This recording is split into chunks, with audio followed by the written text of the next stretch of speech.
A empezar, hoy cambiamos de cara, Ildefonso está de viaje y nos dijo que nos encargáramos el resto, los que estamos aquí más o menos periódicamente. Entonces tenemos por un lado el acuerdo del pleno del ayuntamiento, ahora lo leeré yo. Tenemos también un manifiesto que se ha elaborado por parte de las plataformas de pensionistas de toda España en apoyo al pueblo de Palestina, lo leerá Antonio Ángel. Y también varios temas, uno que quiere plantear Alberto Sanfruto sobre el tema de el arranque de vegetación para los paneles solares, tanto en Granada como aquí en Jaén. José Valentín quiere hablar de Hecho Tierra, de Madrid, la manifestación que hubo ayer en favor de la sanidad pública. Y Virgilia, que nos ponía el otro día algo también ayer sobre Sudamérica, está buscando a ver si puede encontrarlo. Bueno, vale, digo, Ildefonso nos comentó el lunes pasado que la semana pasada teníamos que asistir, bueno, que podíamos asistir los que pudiéramos al pleno del jueves, porque allí se iba a debatir una propuesta sobre la aplicación, el cumplimiento de la disposición adicional sexta que hace referencia a la auditoría de las cuentas de la Seguridad Social. Entonces, tuvimos varios miembros de la plataforma, yo me tuve que ir antes de tiempo porque tenía otra reunión en otro sitio, pero parece ser que la propuesta que la presentó la concejala de Izquierda Unida fue apoyada por el PSOE, por Izquierda Unida que la presentaba, por el PSOE y por el Partido Popular, por la abstención de los dos concejales de Vox. Voy a dar lectura porque me decía Ildefonso, hombre, que lo leamos, que sepamos de qué va esta historia, y aprovechando que Pepe está aquí, nos dará la réplica con el tema de la auditoría. Bueno, como decía, Laura Cerezuela, que es la concejala, presenta la siguiente moción: para instar al Gobierno de España a dar cumplimiento a la disposición adicional sexta de la Ley 21 de 2021 de 28 de diciembre y que realice la auditoría independiente de cuentas de la Seguridad Social. Exposición de motivos. La Ley 21 de 2001 de 28 de diciembre de garantía del poder adquisitivo de las pensiones y de otras medidas de refuerzo de la sostenibilidad financiera y social de nuestro sistema público de pensiones recoge en su disposición adicional sexta que, en el plazo máximo de un mes desde la aprobación de esta ley, el Gobierno encargará la elaboración de un informe de auditoría relativo a los ingresos provenientes de cotizaciones sociales y a los gastos de naturaleza contributiva y no contributiva de la Seguridad Social, con particular atención a los conceptos a los que se refiere la disposición adicional 32ª de la Ley General de la Seguridad Social. Dicho informe, que será realizado en un plazo máximo de 6 meses, estamos hablando de diciembre de 2021, y hablaba de un plazo máximo de 6 meses para su elevación a la Comisión de Seguimiento y Evaluación de los Acuerdos del Pacto de Toledo, comprenderá la cuantificación de dichos conceptos y su financiación durante el periodo comprendido entre los años 1967 y 2019, ambos inclusivos. A fecha de hoy este imperativo legal no se ha cumplido. Así estamos en 2025, se tenía que haber cumplido en 2022 y a fecha de hoy, por lo cual la obligada auditoría debería ser ampliada al periodo comprendido entre los años 1967 hasta el 2024. Además, esta auditoría sigue siendo una reivindicación mantenida en el tiempo por los movimientos de pensionistas y sus diferentes coordinadoras y plataformas. El 22 de marzo de 2022, el Tribunal de Cuentas declaró en sede parlamentaria del Congreso de los Diputados que el Estado usó las cotizaciones sociales para pagar lo que podemos llamar gastos impropios. Esta es una cifra que ya Ildefonso lo ha dado en repetidas ocasiones. La presidencia del Tribunal de Cuentas cuantificó en más de 103.690 millones de euros los gastos asumidos entre 1989 y 2018 por la Seguridad Social en partidas no contributivas y que por tanto debían haber sido financiadas por la Administración General del Estado, es decir, por los presupuestos generales del Estado, no por las cotizaciones. Entre estos gastos impropios se encuentran parte de las prestaciones no contributivas, de carácter asistencial, políticas fiscales y de incentivos al empleo a través de reducciones de cuotas políticas de apoyo a la familia o gastos de funcionamiento, que de acuerdo a las recomendaciones del Pacto de Toledo deberían ir con cargo a los presupuestos generales del Estado y que servirían, según la Autoridad Independiente de Responsabilidad Fiscal, para superar el déficit financiero del sistema, habiendo considerado este mismo organismo factible cerrar el déficit estructural existente en la Seguridad Social mediante la asunción por parte del Estado de determinados gastos que ahora soportan las cotizaciones. El artículo 103 del Decreto 8/2015 de 30 de octubre, por el que se aprueba el texto refundido de la Ley General de Seguridad Social, dispone en su apartado primero que las cuotas, bienes, derechos, acciones y recursos de cualquier otro ajeno de la Seguridad Social constituyen un patrimonio único afecto a sus fines distintos del patrimonio del Estado. Las cotizaciones laborales y sociales son patrimonio de las personas trabajadoras y tienen un destino propio y finalista, que no es otro que el sistema de protección de los trabajadores y trabajadoras de la Seguridad Social. En esta garantía de protección social, el sistema público de pensiones es una parte fundamental. Es difícil justificar el uso indebido que han hecho los diferentes gobiernos de los recursos económicos de la Caja Única de la Seguridad Social, motivados por intereses políticos o partidistas. Resulta también incomprensible mantener gastos impropios que ponen en riesgo la estabilidad del sistema público de pensiones, especialmente por el retraso acumulado en la ejecución de la obligatoria auditoría de cuentas y falsa deuda de la Seguridad Social con el Estado. Por todo ello, solicitamos la adopción de los siguientes acuerdos. El Pleno del Ayuntamiento de Linares expresa su apoyo a la plataforma de Linares en defensa del sistema público de pensiones e insta al Gobierno de la Nación y al Congreso de los Diputados a cumplir con la disposición adicional sexta de la Ley 21/2021 de 28 de diciembre, que establece la realización de la auditoría mandatada de las cuentas de la Seguridad Social, incluyendo el periodo comprendido entre los años 1967 y 2024. Otro acuerdo es que el plenario apruebe los términos de esta moción de carácter institucional y que este ayuntamiento envíe su contenido al Gobierno de la Nación y al Congreso de los Diputados, instando al cumplimiento de la disposición, en fin, la que ya hemos citado, ¿no? Linares, a 13 de mayo de 2025, firmado por Laura Cerezuela, que era la concejala.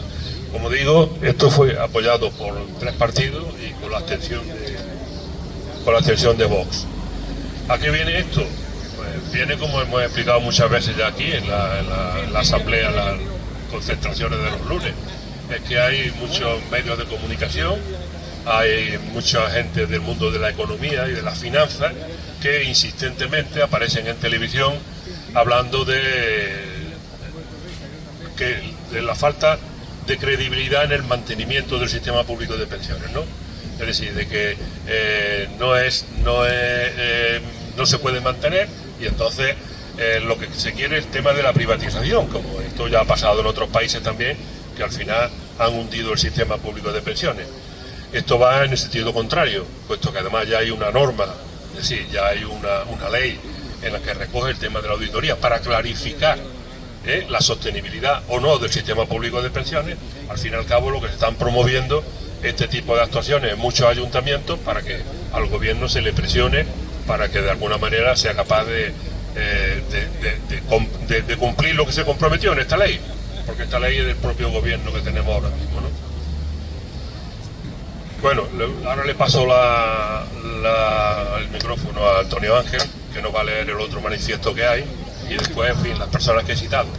Pero yo creo que aprovechando ya que hoy no está aquí Ildefonso, que es el que se prepara los temas con más extensión, pues podíamos hacer una rotación del micrófono por aquí y hacer una valoración también de muchas personas que asistimos aquí todos los lunes, pero que, bueno, a lo mejor tienen cosas ahí guardadas en el tintero, en la cabeza, que no han expuesto nunca y que a lo mejor hoy pues podríamos encontrar el momento de decir qué opinamos sobre esta concentración, qué opinamos sobre la plataforma de pensionistas, qué opinamos del trabajo que llevamos haciendo desde, creo que era 2018, desde finales de 2018. Antonio Ángel.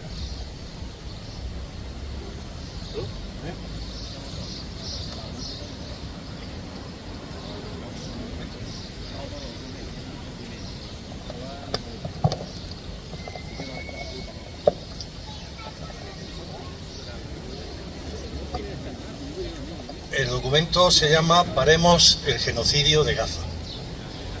Desde hace casi 22 meses, el mundo es testigo de uno de los mayores crímenes de la historia reciente de la humanidad. El pueblo palestino, expoliado desde hace décadas por la ocupación colonial en Gaza y Cisjordania, ahora es víctima en la Franja de Gaza de una especie de solución final. Un genocidio en vivo que se desarrolla ante nuestros ojos por parte del Ejército de Ocupación de Israel, con el apoyo activo de Estados Unidos y otras potencias occidentales y la complicidad de la mayoría de los países árabes de la zona. Según el recuento oficial de víctimas de esta masacre, ya son más de 55.000 las personas asesinadas desde octubre de 2023.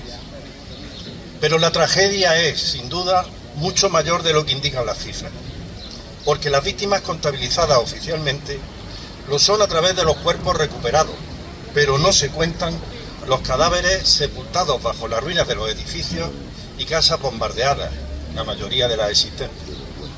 Cuerpos que no se han podido recuperar ni identificar, por lo que la cantidad real de víctimas será con seguridad muy superior, sin duda una cifra de dimensiones espeluznantes.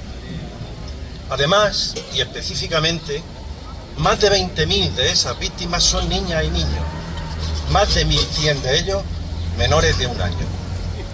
Lo que confiere al monstruoso crimen perpetrado por el ejército de Netanyahu en un infanticidio planificado, el mayor de la historia de la humanidad que se recuerda. Esos miles de víctimas inocentes e indefensas, además de otros miles de criaturas mutiladas o traumatizadas de por vida, convierte la tragedia de Gaza en un golpe moral difícilmente soportable para cualquier persona con un mínimo de humanidad y sentimiento. Tampoco podemos pararnos en la mera dimensión cuantitativa de las víctimas palestinas.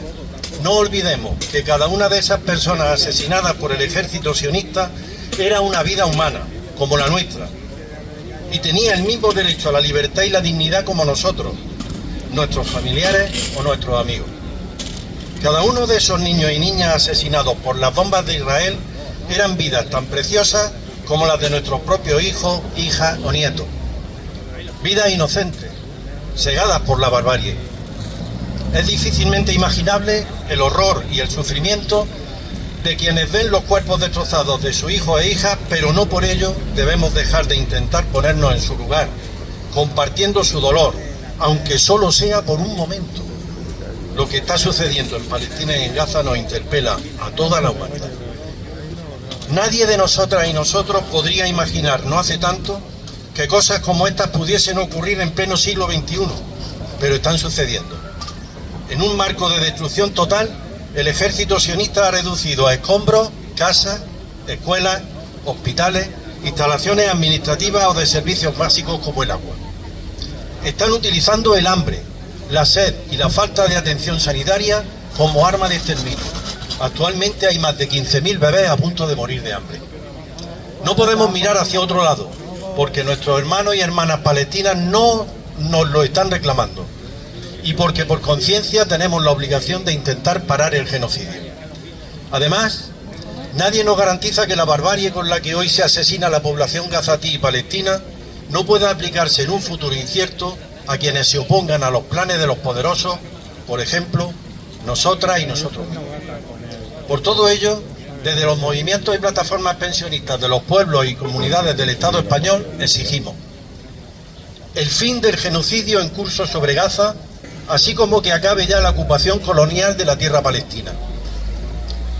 La entrada inmediata en Gaza de toda la ayuda humanitaria, hoy bloqueada por Israel, para atender las necesidades más urgentes, como son alimentación, agua, atención sanitaria y equipos de emergencia.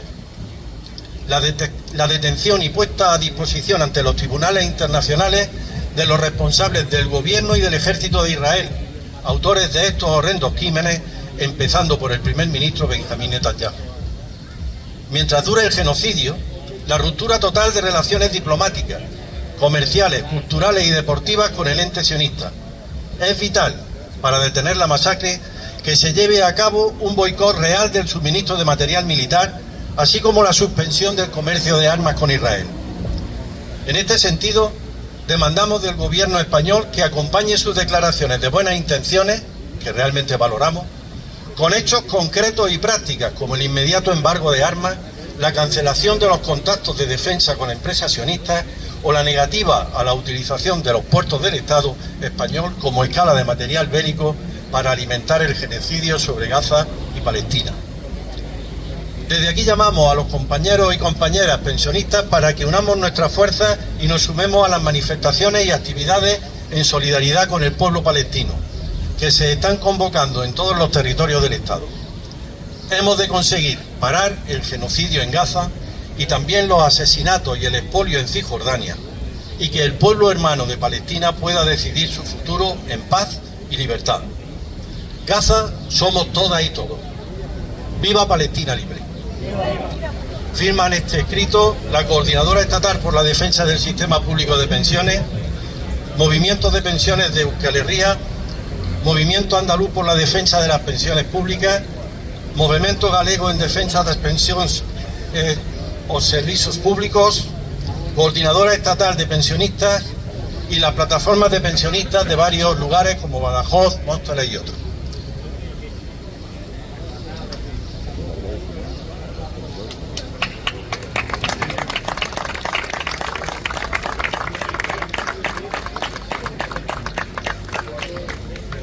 Sobre este tema me está comentando Juan que es bueno también comentar lo que está sucediendo alrededor de todo esto.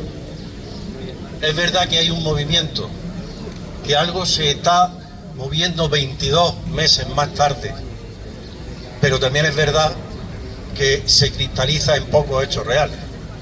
Ayer hubo una reunión que evidentemente puede ser muy importante de países de la Unión Europea y países árabes para tomar, y ahora es donde aparece la interrogación, medidas reales, factibles, mañana, porque los niños que están por morir van a empezar a morir ya, están muriendo ya.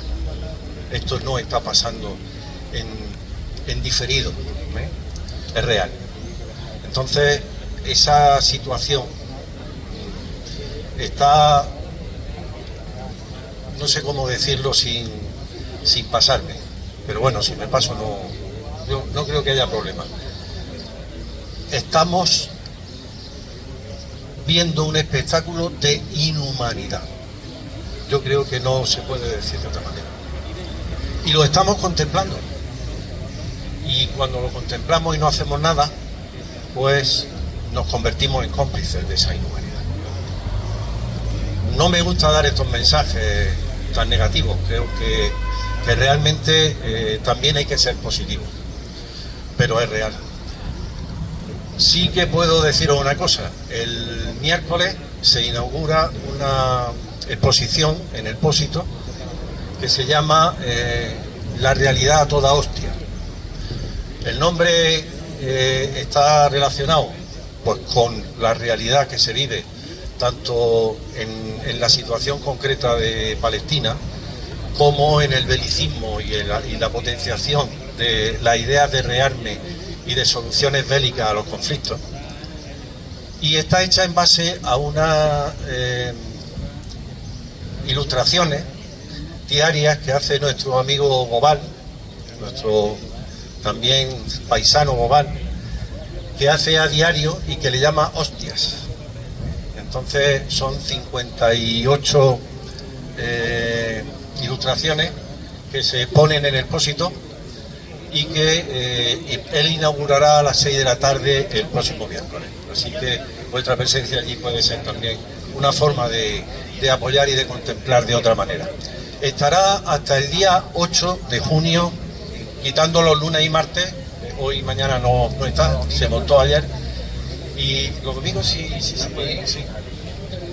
Solamente los lunes y martes son los días que no están, ¿de acuerdo?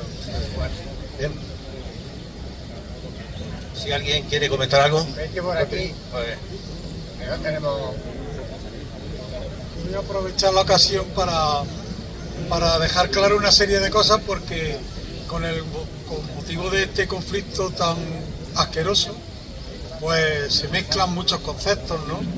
Cuando alguien ataca, enseguida ellos echan mano del semitismo y tal, y quiero explicar un poco quién es quién y qué es qué de todos los que están allí, ¿no? Voy a limitarme a leer un artículo que publicó en Facebook un buen amigo, Juan Francisco Villar, y creo que es ilustrativo para entender esto y no dejarnos engañar por la terminología. Yo no tengo nada contra los judíos. Los judíos son más de 20 millones y viven y votan en Israel solo 9 millones. Yo no tengo nada contra los israelíes por ser israelíes. En Israel también hay judíos que se oponen a la política genocida, racista y colonialista que hoy está llevando a cabo este cruel genocidio.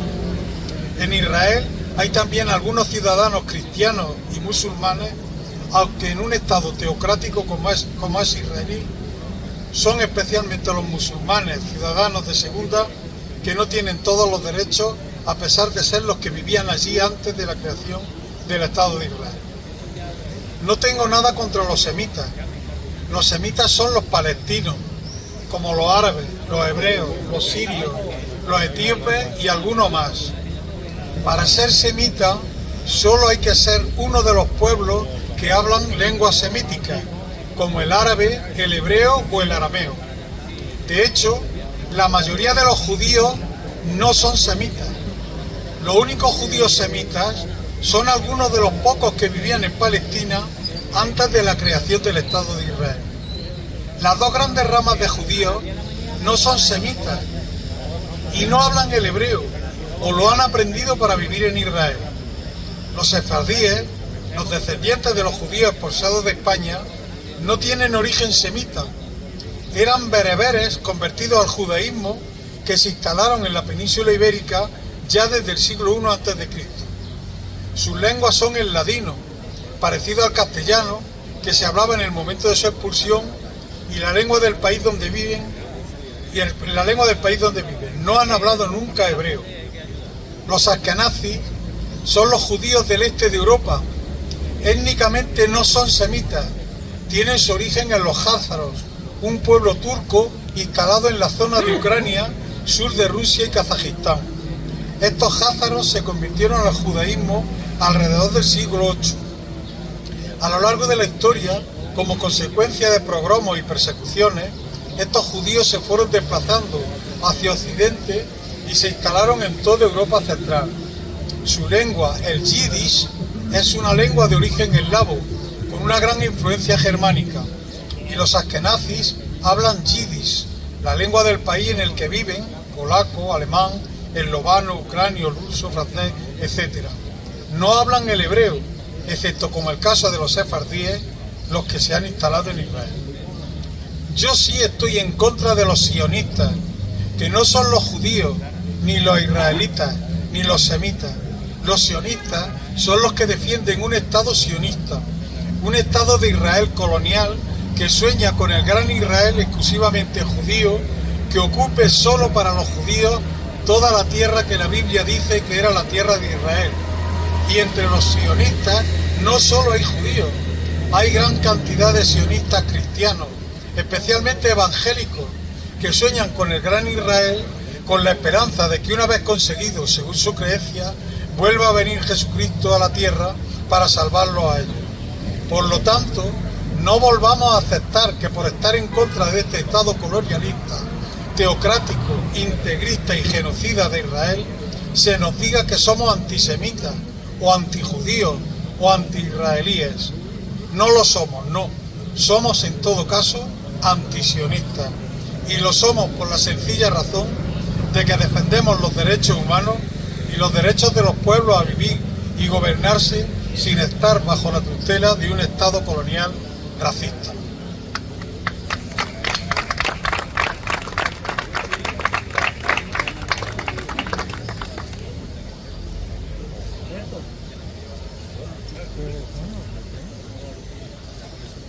Buenos días. Vamos a ver, el hecho de que yo vaya ahora a hablar o a leer esto se debe a que, como sabéis, en toda España se están produciendo la instalación de diferentes plantas de energía alternativa, de energía renovable. sabéis que existen plantas eólicas, que es la principal, las fotovoltaicas, que son las que se están entendiendo ahora mucho. Las fotovoltaicas ocupan muchísimo terreno, ¿no? Se necesitan muchísimo terreno, muchísimas hectáreas para poner una planta que sea productiva y que dé energía a diferentes zonas, ¿no? Yo creo que ninguno de los que estamos aquí estamos en contra de la instalación de este tipo de plantas, ¿no? Porque tal y como va lo del calentamiento global, el cambio climático, si no se hace algo para evitar que se quemen combustibles fósiles, al final no vamos a terminar bien, ¿no? Nosotros, sí, supongo, porque a nosotros no nos va a afectar tan pronto porque nos queda no demasiado tiempo, ¿no?, de disfrutar de este planeta, pero los que vienen detrás, sí, y entonces es necesario que se vayan cambiando el tipo de energía que consumimos. Pero eso se está haciendo y a lo mejor no se está haciendo todo lo bien que se debería hacer porque se producen conflictos entre las empresas que quieren implantar esas mega plantas fotovoltaicas o eólicas y las personas que disfrutamos de un campo, de un terreno, de la naturaleza.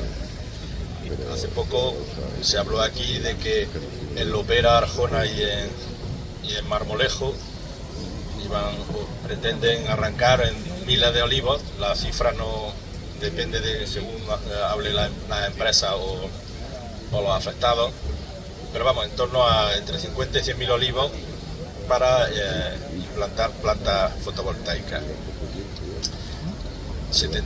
Habría que tener un debate entre ir compaginando esas dos cosas, ¿no? El mantenimiento de la agricultura y de nuestros terrenos naturales y la implantación. El hecho de que esté aquí, me dijo Juan que hablara, es porque el otro día puse una noticia que salió en Granada, en la Vega de Granada, que también se ha intentado instalar una megaplanta de este tipo que afecta a las poblaciones de Santa Fe, Pinos Puente, Vega del Genil y Atarfe. Y la noticia era que la movilización ciudadana había hecho fracasar la instalación de esta megaplanta fotovoltaica. Ante la amenaza de instalar estas instalaciones en zonas muy productivas como en la Vega de Granada, pues se produjo una movilización no solamente de asociaciones o de colectivos ecologistas, sino también de agricultores y de los que, por ejemplo, allí hay un cultivo muy extendido que son las choperas, ¿no? Y entonces estas movilizaciones al final han conseguido que esa planta no se vaya a instalar allí. Y decía la noticia que era una primera victoria de los colectivos que denuncian la proliferación sin control ni planificación alguna de estas instalaciones, que es a lo que vamos, que se debería hacer un debate sobre cómo se controla y cómo se planifica este tipo de instalaciones, ¿no? Una lucha ciudadana que resalta la necesidad de una moratoria para pensar y planificar adecuadamente a los proyectos que terminan salvando todos los obstáculos administrativos y no encuentran freno en las administraciones encargadas de su tramitación, porque normalmente se les adjudica lo de interés colectivo, de interés especial, y entonces pasan por encima de todas las trabas, ¿no? La Junta entonces ha dejado sin efecto la declaración de utilidad pública, puesto que la compañía se ha retirado, y ha archivado el expediente. Contra la megaplanta se rebelaron colectivos ciudadanos agrupados en la Plataforma en Defensa de la Vega y su entorno, integrada por varios grupos ecologistas y ciudadanos. Pero además nunca ha dejado de movilizarse, y no solamente se movilizó en la calle, sino que también denunció el proyecto ante la Fiscalía y también logró un pronunciamiento del Ayuntamiento de Santa Fe por unanimidad oponiéndose a la construcción de esta megaplanta.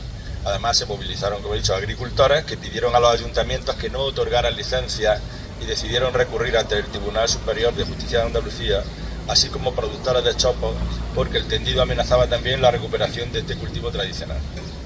El proyecto preveía la expropiación de 231 parcelas en una zona de gran valor agrícola. y la preocupación por el impacto medioambiental para el patrimonio histórico por su ubicación y para los agricultores del entorno era máxima, mucho mayor una vez que el proyecto logró la consideración que eso es previo de utilidad pública. Pero en fin, a lo que vamos es que esas movilizaciones, y no solamente esas movilizaciones, sino el apoyo de los ayuntamientos y de las denuncias ante la Fiscalía, han hecho que esa empresa deje el proyecto y lo abandone. Que es una victoria de los colectivos y que también nos debería hacer pensar en eso, en que se debe, antes de seguir aprobando este tipo de instalaciones sin ton ni son, que nos paráramos a hablar y a pensar dónde tienen que ir, cómo tienen que ir y cómo deben hacerse, ¿no? Por eso era por lo que yo lo compartí en el grupo y por lo que lo hemos traído aquí. A ver ahora lo que hacen ahí en nuestra provincia, en Marmolejo, en Lopera y en Arjona. Antes que se vaya más gente, la próxima semana, el lunes a las 10, se cambia el horario, se hace horario de verano. Entonces la concentración la tendremos a las 10 de la mañana. ¿Qué se va a pasar?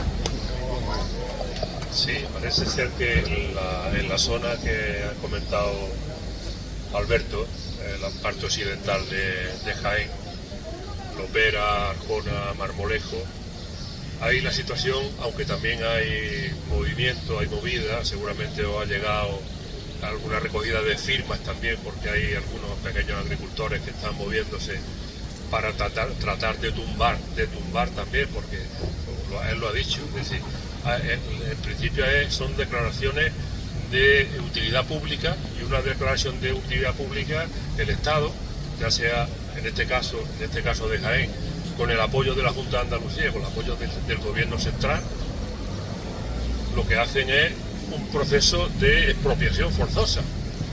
Sin embargo, allí en Granada han sido capaces, además de declaración de estar declarado como expropiación forzosa, la movilización ciudadana, la movilización de los interesados, ha sido capaz de tumbar el proyecto. Aquí posiblemente la situación no sea la misma.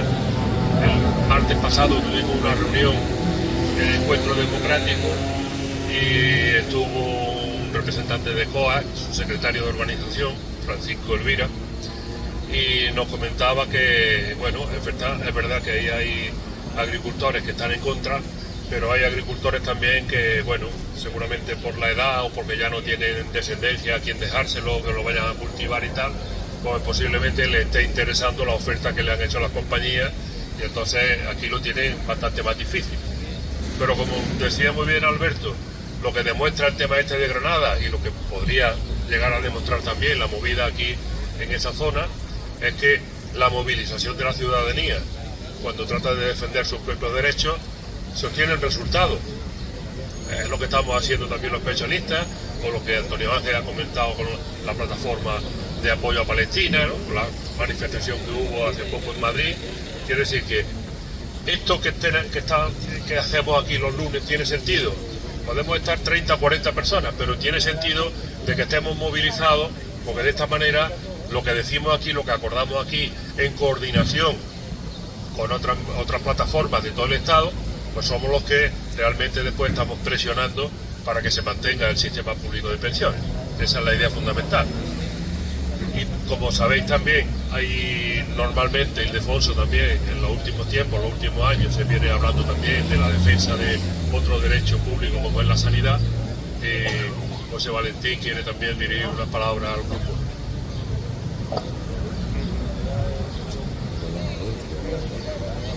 No, bueno, en realidad es la misma línea que decías, ¿no? Sabéis que ha habido unas movilizaciones en Madrid ayer, que han sido bastante numerosas, y en defensa de la sanidad pública y en defensa de lo público, ¿no? Ya ha informado, digo, tenía aquí 2 o 3 notas, ya ha informado de la exposición que es pasado mañana de Gobal, esta exposición de la realidad a toda hostia.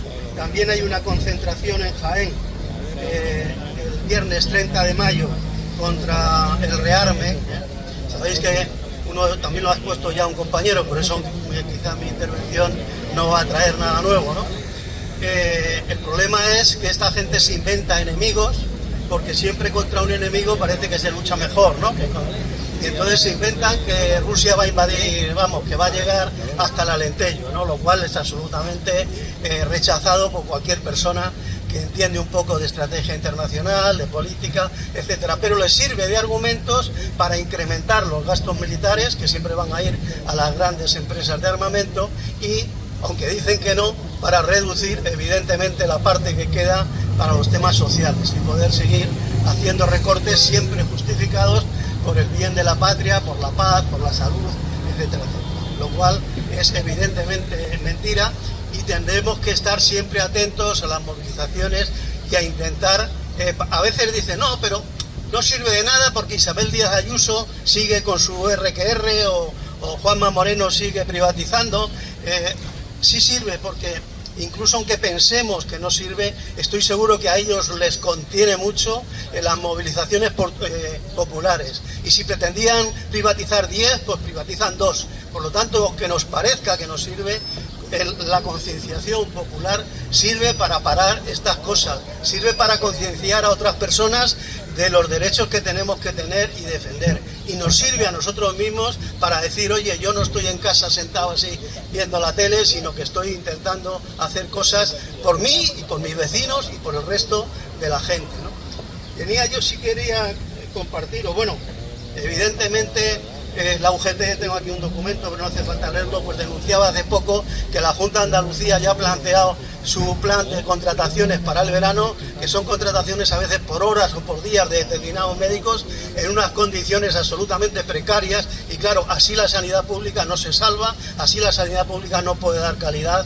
y no puede dar atención que merecemos, atención que sería, que hay fondos para ello, porque el problema es que hay fondos, pero los dedican a otras cosas o están mal planificados, como decíamos también con el tema de las renovables. Pues claro, renovables queremos todos, pero a ver dónde, si vas a fastidiar por tener una cosa de utilidad pública, te cargas otra que es de utilidad más pública, como es la agricultura de la zona, los olivos, las plantaciones, etcétera, pues estamos haciendo un palo con unas hostias, ahora por utilizar la palabra de global, ¿no? También es curioso porque estamos ahora en el 100 aniversario, posiblemente visteis una película de El juicio al mono de Escopes. No recuerdo cómo se llama la película, El viento de no sé qué, es un profesor en Estados Unidos que hace 100 años le juzgan por querer enseñar el evolucionismo en las escuelas. La herencia del viento es la película, una película muy, muy bonita. Le juzgan y le condenan porque dicen que eso no hay que enseñárselo a los niños, que eso es ideología, ¿no? Bueno, pues desgraciadamente estamos volviendo a esos planes, estamos volviendo a la censura en las universidades en Estados Unidos, al recorte de presupuestos para la investigación y la ciencia, y al retomar los temas de la religión. Y por último, deciros, yo tengo un amigo, se ha hablado varias veces de él, Ricardo Rodríguez, es un funcionario de Hacienda, su área son las grandes empresas y tiene escritos 2 libros, además de libros de poemas y otras cosas, 2 libros sobre temas de impuestos. El último era Los impuestos en la ciudad democrática, donde se lamenta, desde ese puesto privilegiado que tiene el de observación, que todas las leyes de Hacienda y además luego los jueces cuando tienen que dirimir determinadas cosas están siempre a favor de los poderosos. Ya lo dijo un alto ejecutivo del Banco de España, que Hacienda era como una araña, estaba para coger las moscas pequeñas, pero no los grandes defraudadores, las grandes empresas, etcétera. Y yo menciono a Ricardo porque ha publicado en El Viejo Topo un artículo que se llama La soledad del enfermo de cáncer. En este artículo él dice cómo le han descubierto un cáncer, y él va, por supuesto, a la Seguridad Social, y todos los errores que se producen primero en la comunicación. Por ejemplo, él un buen día recibe una carta, oiga, tiene usted un cáncer de este tipo, pero resulta que la consulta con el que se la había mandado se la mandan 15 días después. Dice, son 15 días que estás de incertidumbre, que esto cómo será, y esto qué va a pasar, y ahora qué va a pasar. Y él dice cómo la Seguridad Social, pudiendo dar una atención mucho mejor con los profesionales buenos que tiene, sin embargo, por falta de voluntad política, por falta de inversiones, por falta de intentar hacer las cosas bien, oiga, mande usted el informe al médico, que el médico le llame con urgencia y que lo explique con las mejores palabras al enfermo. Bueno, pues todo eso es algo que tenemos que hacer que no se pierda y que se mejore, y que realmente defendamos una sanidad pública más humana, que atienda mejor. A mí ahora mismo, bueno, veis que vos tengo, he pedido cita, al final he tenido que ir lo que no quería hacer, tener que ir a urgencias de San Agustín. Ayer a las 10 estaba en urgencias. Digo que no tengo que ir porque tendría que haber otros canales, y a cualquier cosa vamos a urgencias, por lo que dices, se bloquean y este no es el sitio. Pero el problema es que no dan vías alternativas. Yo pedí hace 4 días el médico de cabecera para contarle estos síntomas y me lo han dado hasta el miércoles de la semana que viene, o sea, 10 días de retraso. Eso, la medicina, y eso es perfectamente evitable. Hay medios informáticos para arreglarlo. Hay simplemente que contratar más personas y dar unas directrices de que el objetivo de la sanidad sea el ciudadano y no el ahorro o la externalización a empresas privadas para que den los servicios ellos, que tampoco están en las mejores condiciones. Bueno, nada más.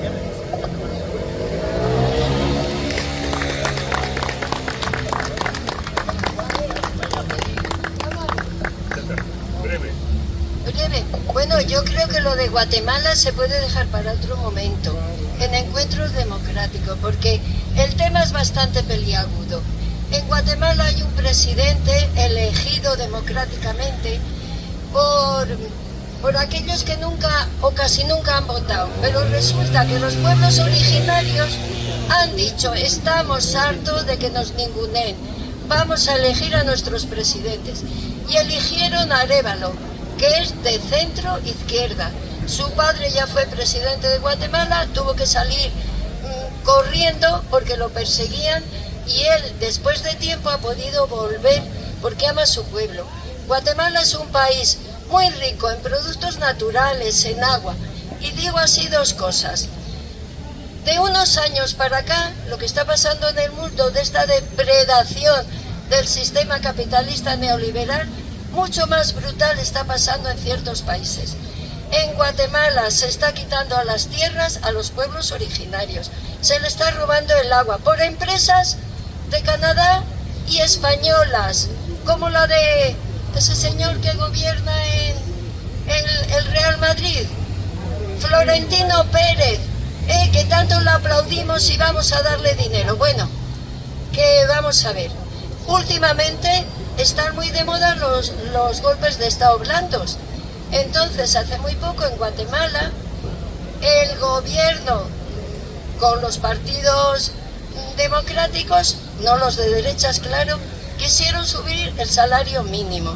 Lo consiguieron, pero ¿qué pasó? Pues eso no gusta, porque claro, ¿cómo van a tener los pobres para comer y para vivir? Entonces se inventaron pues un golpe de estado. Ahí yo no sé, lo tengo que preparar mejor porque ahora mismo lo tengo olvidado. Total, que idearon pues a los jueces que están a favor de que esto vaya para adelante, pues que no pueda ser. Hay muchas más cosas que ahora mismo las tendría que preparar. Por lo tanto, o los pueblos nos unimos o nos pisotean. ¿Esto de la sanidad es posible en España? Cuando sabemos, todos sabemos lo que cuesta en otros países. En Estados Unidos no pueden ir siquiera al médico de cabecera. Bueno, eso ya hay, no me quiero...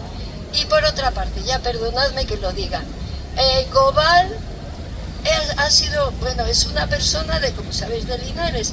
Creció en el barrio de la Fuente del Pisar. Él desde joven estuvo en la asociación de vecinos. Reunió, como sabéis y lo recordáis, a toda la juventud y quería trabajar con los jóvenes ese amor a sus barrios, a su gente, a sus raíces. Y ahora nos trae algo precioso. Oye, ¿por qué estoy yo tan nerviosa? Si estoy muy a gusto. Ay. Bueno, entonces, mirad, que alguna gente eso de las hostias como que le ha resultado un poco escandaloso, pero si os acordáis, como yo me acuerdo de los mayores en mi pueblo que decían, te voy a dar una hostia. Entonces, eso quiere decir que los sistemas que tenemos que no miran por los pueblos, pues nos están golpeando. Entonces, que vayáis a verlo, de verdad, que es muy interesante.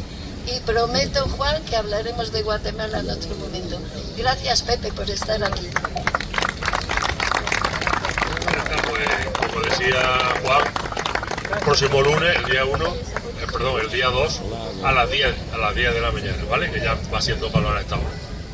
Así que muy bien.